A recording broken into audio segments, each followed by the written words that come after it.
ஷேய் முனியப்பா முனியாண்டி பேசுகிறேன்டா. சூரியன் பேசுகிறேன். 2 பேர் கணக்கு கைலாசத்துலேருந்து போட்ட கணக்கு. சட்டமன்ற தொகுதி எம்எல்ஏ, அடுத்து சிலுவத்தூரில் சட்டமன்ற தொகுதி எம்எல்ஏ, அடுத்து நெல்லை மாவட்டத்தில் சட்டமன்ற தொகுதி எம்எல்ஏ. எப்படி?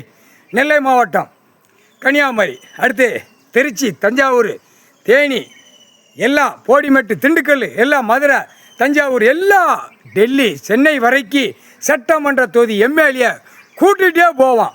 வாங்கடா வாங்கடா. இங்கே கைலாசத்தில் கணக்கு போட்டாச்சு. 7 சனி பிடிச்சவனை ஆட்டுவான். ஆட்டி குடுக்குற குட்டுப்புல எறா உன்ன எதிர்த்தாடா நீ எதிர்த்தா நிற்க அந்த செத்த பேய் பேப்பர் கோடிக்கணக்கான வச்சிருக்கோம்னு காலை 2 பிளந்தா போகிறார். உன் கூட்டாளி உன் சொக்காரன் பூரா அங்கங்கே கூட்டிட்டு போகிற நேரத்தில் சனி 7 சனீஸ்வரி ஆட்டி எடுக்கல ரோட்டுக்கு நீ பலியாகுவ. 3/4 சத்தியம் போட்டாச்சுடா. உனக்கு கணக்கு வந்துக்கிட்டே தான் இருக்கும். ஏன்னா கைலாசத்துலேருந்து சேட்டை பண்ணியிருக்கான்ல. கைலாசத்துலேருந்து உட்காந்து சேட்டை பண்ணுறவன். ஏன்னா கொடியை தூக்கி எல்லா கோயில்களும் இடித்து எல்லாம் தரமட்டமாக்கி அந்த பேப்பரை வச்சு நக்குதான். அவன் பொண்டாட்டி புள்ள பேரம்பேத்தி வச்சு மடியில் போட்டு பட்டு மெத்தையில் போட்டு நக்குதான். ஏடா முட்டா கூதிமணிகளா 3/4 சத்தியம் கணக்கு போட்டாச்சுடா. கடவுளுக்கு முன்னாடி கணக்கு போட்ட கணக்கு தப்பாதுடா. 3/4 சத்தியம்.